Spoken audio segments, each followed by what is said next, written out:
More of the music you love. Flow FM.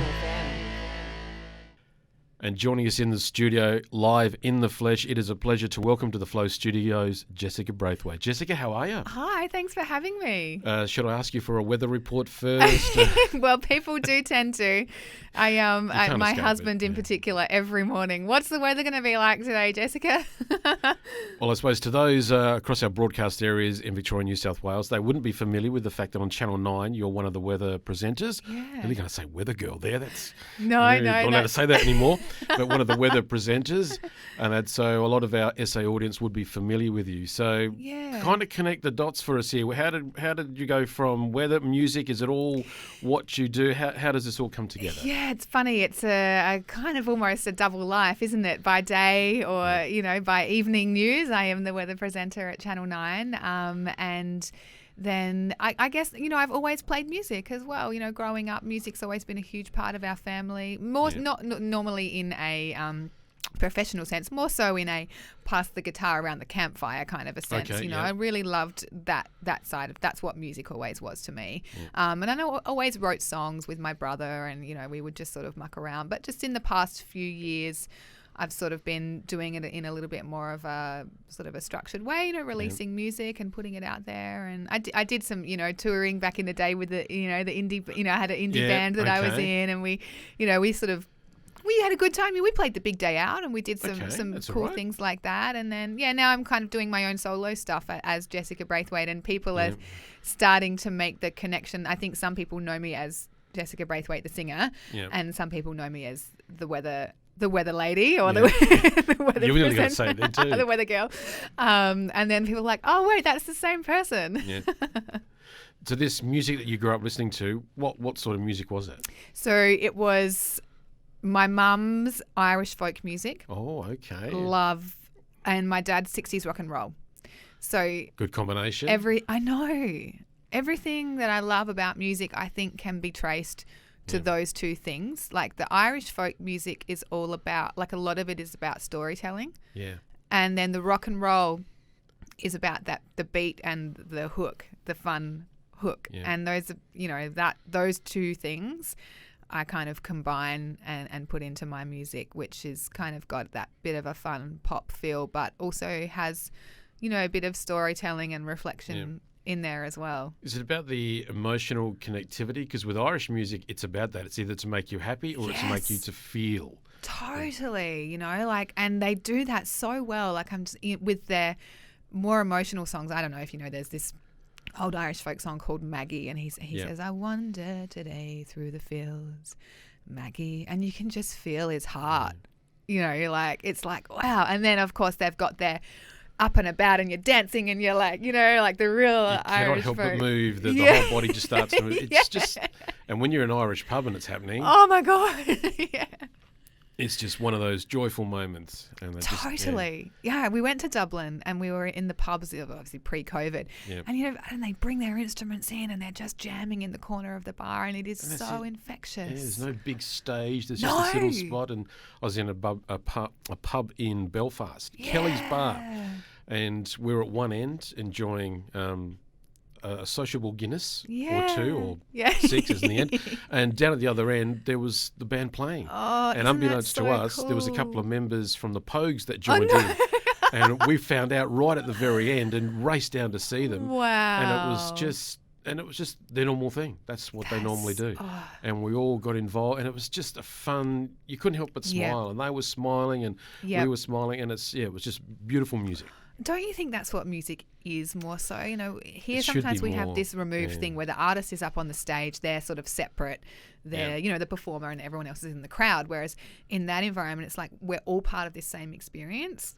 It's a bit like the campfire with the guitar, it's the same kind of thing. I was watching a show the other day, and a guy was talking about connecting to his audience, and he thought a fun thing to do would be to throw something into the crowd.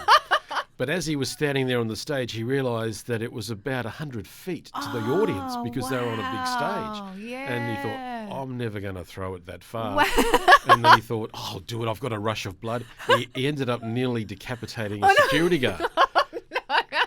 So the crazy things that, being up on stage. Wow. And that's, I've been to bands in like the big day at those situations, and you're enjoying the music, but sometimes you like to be this far away from the artist and see them and really connect with them. And in Kelly's bar, that's what it was like. And, Totally. And I like to have the mix of the both. Yeah. And you see the artist, and when they're on the screen, you can end up starting to drift around and look around the room. But when you're in the pub, you're right there. You're right there. So which do you prefer, in the pub or on a big stage? Oh, definitely the pub. Like, I don't know. I find if I'm up on a big stage, and this is weird because I'm a TV presenter, and on night I go on air each night and I'm talking to 100,000 people or however many people are watching, but they're not there. Yeah. Like it's just down the camera lens. Yeah.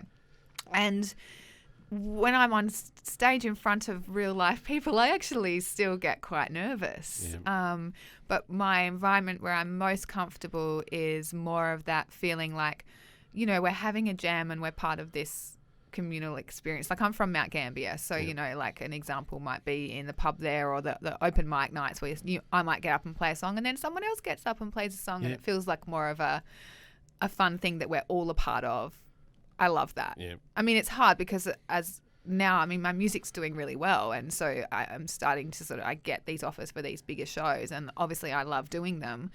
But for me, I always try to bring it back to what it's actually about, because otherwise you can get swept up in all the egos. I'm getting the vibe, Jessica, you miss a bit of that. You like doing that a bit more, and you miss it. Yeah. Well, I mean, that's one of the reasons why, like when I was in my indie band, so we were called Gemini Downs, and we were starting to get all these big gigs and, playing big festivals and stuff. And then I thought, like, we've gone like months, and I thought, I haven't written a song in months because I'm spending all my time like doing all these, sending emails and organising festival slots and doing sound plots, for the sound guys to. And I'm like, that's not really what music is to me. Does that make any sense? It's not where the joy is. Yep, exactly. Yeah. And so now I've got to, and same with all this, now as a musician, they're like, oh, you got to get onto TikTok and you got to do, Instagram, and you got to do all these things.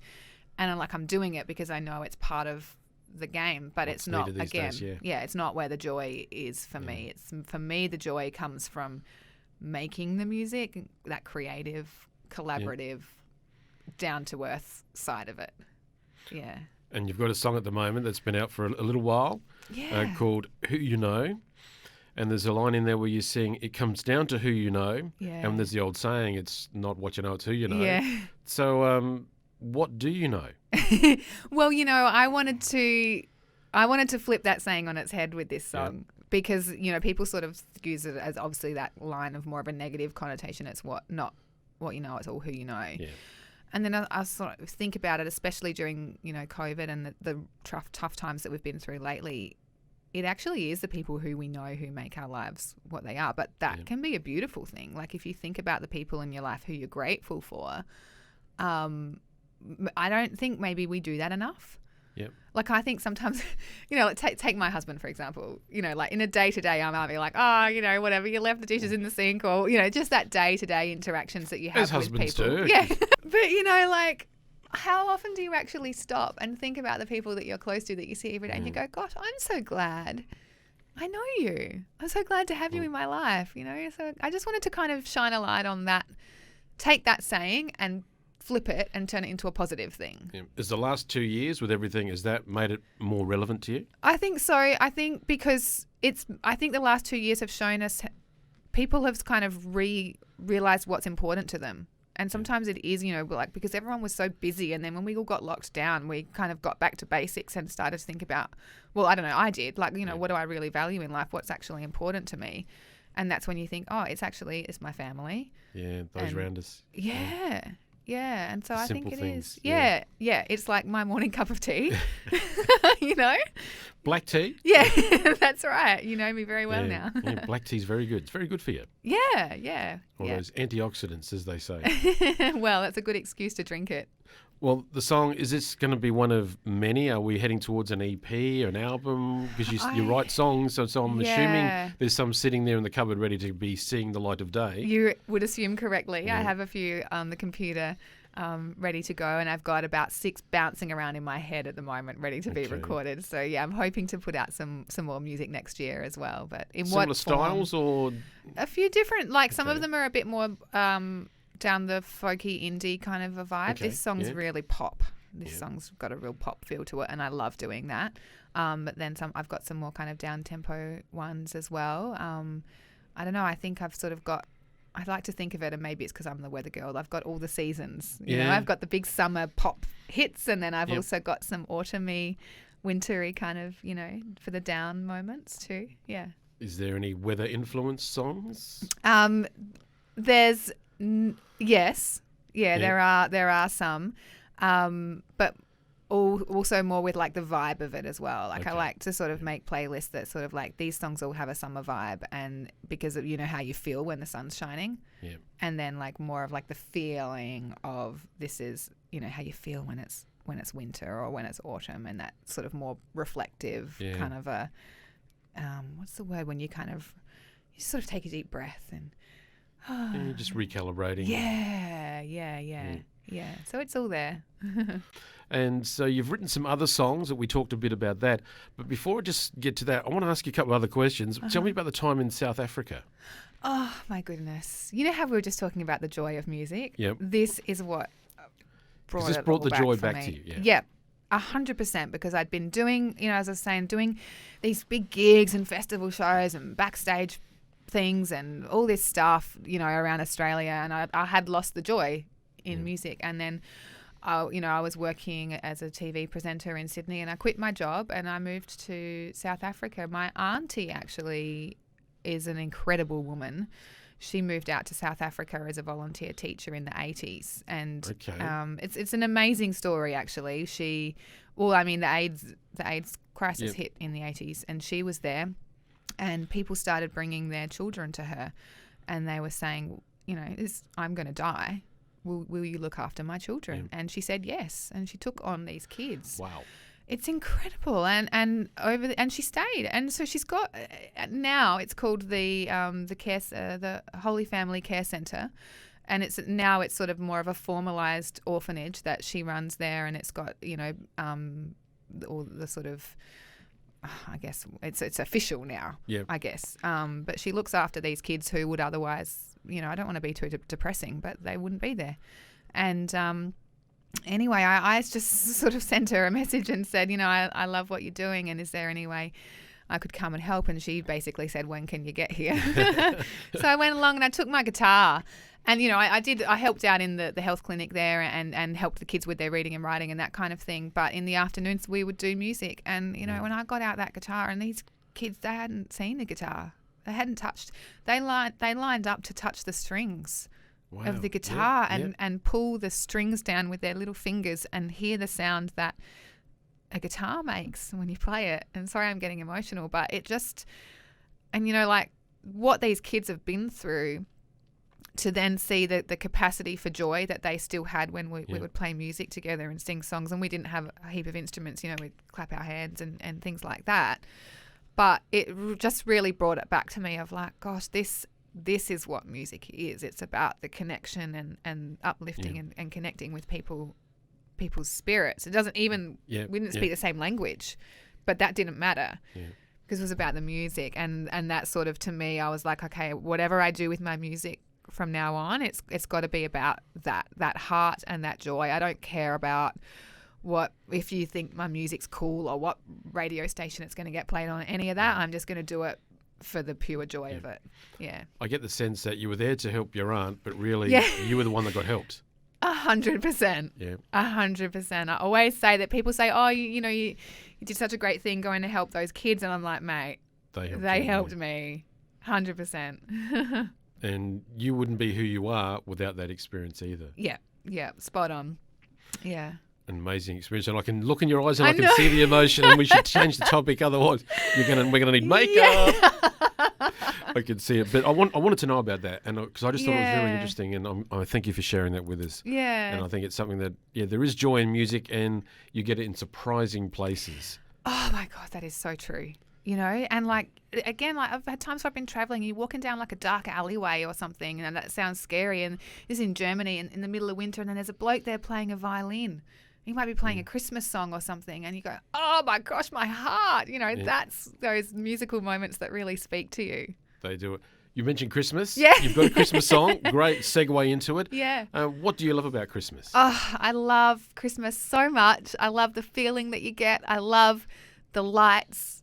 I love being with my family. I don't love all the stuff, the presents and all, I take it or leave it. It's the feeling. It's, and some of the lyrics that I write about in the song are the legitimate memories that I have, like going to look for a Christmas tree, putting on the carols, singing to Mariah, all of that stuff. Don't tell me you haven't listened to Mariah at Christmas time. At Flow, we love Christmas music. We love playing. We play a lot of it. That's great. That's one of those songs, you got to play it, but it kind of takes away from all the other great Christmas songs because everyone, as soon as they hear Christmas music and Mariah, they stop listening to anything else. And that's what frustrates me about that song. Yeah. And I mean, it's made Mariah very, very wealthy and all that beside the point. But there is so much great Christmas music out there. And I think you got to go past that song. Yes. You play it for people because they like to hear it. But there is so much other, and it seems to be now, and I found especially that this last year and this year, that there is more Christmas music. It's like people have realised it's something. Christmas is a time about getting together and celebrating, and we do it through song. Yes. And we're hearing some amazing Christmas songs this year, and as I said, we're playing them on Flow. And when I saw yours, I thought I've got to talk to you about that. I love what you just said. I think that's so true. Like, yes, people do need to. Mariah's great, but please look past her because I'm noticing this through having put out my own Christmas song. I'm getting tagged in a lot of different Christmas playlists and things, and I'm listening to it and I'm going, these songs are amazing. There are so many great. Every year, lots of Australian bands this year have put out Christmas songs, and they're great, and they don't really get a look in because So it is. I think that would be great. For your listeners, just have a little bit of a look around, and obviously they're going to hear it on Flow. It's so great that you're playing these songs. I've played some in the office, and the next thing there's a tap on the door, and the girls are going, "What is that?" Yeah. Because and when I tell them, well, actually that's a country artist, or that's a Christian artist, or that's a heavy metal artist, and they're just so blown away that because they didn't think. They couldn't correlate the two. Yeah. And that's what I think is the best thing about Christmas music is that you've got a free reign. Yeah. So, I would love to been a kid and walk into the room with Led Zeppelin and say, do a Christmas song, guys. Because it would have changed the dynamic of Christmas music forever. Oh my God, that's so true. If only they could have done that. But anyway, that's another story. So your Christmas song, is this something you're going to do annually? Are we going to see another one next year? Yeah, I'm not sure. I thought about that. I was in the shower. A lot of my songs come to me in the shower. And I was in the shower the other day and I had this lyric come to me for another Christmas song. And I was like, oh, maybe I should do that one for next year. But yeah, I'm not sure. I didn't really even plan this one. This one just sort of came to me as well. I just sort of sitting around with my guitar and started writing about how I really love Christmas. I was like, I just wrote a Christmas song. So which comes first to you, music or the melody? The lyrics or the melody? It's so funny. They come to me at the same time. I find it hard to separate them, and it's a really hard thing to describe. But sometimes I feel like when I pick up my guitar, it's kind of like the song's already written inside of me. Yeah. And then I pick up the guitar and it just comes out. Like it's already there, and it just comes out of my mouth, and I'm like, oh, cool! I just wrote that song. Yeah. And if I sat down and tried to write a song and it wasn't there, it wouldn't work. Yeah. Yeah, I know everyone's different. Some people are much more structured with their songwriting and they deliberately write some music and then they write a melody and there's a formula to it. But for me, it's kind of like it's just happened, and if it's there, it comes out. I've spoken to artists who it's a very formula structured. Yeah. They can sit down at 9 o'clock and by 10 o'clock they've got a song. Wow. That's how structured they are. Yeah. Others, one guy I spoke to, he was actually in church. Yeah, it was actually a funeral, and he was sitting there, and there was time to pray, and that's when the song came to him. Right. And he's like, "How do I get out of here to write this song?" So, what's been the weirdest, or what's been the most unusual situation where that has happened to you? Dreams. Okay. Yeah. I write songs in my dreams, and then I wake up, and you know that feeling where you wake up and you've had a dream. And it's almost sort of dissolving, like because you were in the dream, but then you're waking up in your reality, and the dream kind of floats away. And if you don't act on it straight away, you forget what the dream was. Well, I do. And so for me, sometimes I wake up and I've written a song in my sleep, and the melody is there, and I quickly scramble. I grab my phone, I turn on the voice recorder and sing the melody into my phone as quickly as I can before it dissolves. Yeah. Yeah, so I don't know. Is that weird? No, Shane Nicholson. You've heard of Shane Nicholson? Yeah. He's been a couple of his latest songs. That's how they've happened to him. They've been in dreams, which he's found unusual because it's never happened to him before. But of late, he's found that he's getting these songs in his dreams. Isn't that funny? And one was just complete, and it was all complete. So it happens in different ways and different people. It's so cool, isn't it? In a dream, and I'm told that if it's in a dream, it's a message that we need to learn something from. So I don't know if there's any truth in that or not. But I'll have to go back and look at the lyrics and see what messages I need to learn. Maybe there is. What's the plans for Christmas, Jessica? Just with the family, or are you going away? What are you doing? I'm so excited. Well, I'm hoping, given there's a bit of uncertainty still, but I'm hoping to see my family from Melbourne for the first time in a couple of years. So with a bit of luck, they'll be coming over to visit us here in South Australia. Yep. And it's all, for us, it's, the Christmas morning. I've got 2 little kids now. Yep. One of them's 3, and he's just this year understanding what Christmas is. Yep. Oh my God, it's so adorable. Like, we decorated the tree the other day, and he was so excited because he got to put the star on top, and it was just seeing his face light up when we do Christmassy things. So basically, I'm so looking forward to reliving that childlike magical wonder of Christmas through my son this year. Have you got him something special? No. Leaving the shopping to the last minute. I know. I really need to do some Christmas shopping. I think we can find a Flow stubby holder for you. I reckon I'll get him something to do with, he's like obsessed with trucks at the moment. So I think like some kind of digger truck related thing will do the trick. It could work. It would. Well, if I was a kid, that would make me happy. Yeah. That sort of thing. Jessica, it's been fantastic having you come into our studios. Absolutely a pleasure. Thank you so much for joining us. Oh, thank you for having me.